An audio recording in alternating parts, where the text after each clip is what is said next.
Hello' everyone, আমি এতিয়া আছোঁ চেৰাপুঞ্জীত আৰু চেৰাপুঞ্জীৰ এখন ফেমাছ ৰেষ্টুৰেণ্ট অৰেঞ্জ ৰুটছত আমি সোমাইছোঁ। বহুত ভোক লাগি আছিলে দুপৰীয়াৰ সময়, তাতে আমি সোমাই চালোঁ, বহুত ধুনীয়া পৰিৱেশ। এইখন হৈছে মেন্যুখন, বহুতখিনিয়ে বস্তু আছিল। আমি তাৰ পৰা 840 ৰুপিজৰ দুটা ডোচা প্লেট অৰ্ডাৰ কৰিলোঁ আৰু দুটা ভাতৰ থালি অৰ্ডাৰ কৰিলোঁ। মই আৰু ভণ্টিয়ে ডোচা খালোঁ, মা আৰু দেউতাই ভাত খাইছিল।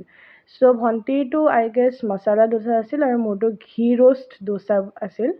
মা দেউতাৰ থালিকেইখনত এইখিনি বস্তু আছিলে, মানে ভাত দিছিলে, পিছত আনি দিছিল। চ' মই মোৰ ডোচাটো খাই চালোঁ, বহুত বেছি টেষ্টি, বহুত ধুনীয়াকৈ বনাইছিলে। একচুৱেলি চাউথৰ নিচিনা ডোচা আছিলে, মানে মই চাউথৰো ডোচা খাইছিলোঁ চাউথত যাওঁতে। এইটোও কিন্তু সেনেকুৱাই লাগিছে, বৰ ভাল লাগিছিল, টেষ্টি আছিলে। 3টামান চাটনি দিছে, বিটৰুট, পিনাট এণ্ড কক'নাটৰ, আৰু এটা হালৱা আছিল, ভাল লাগিলে। বাই।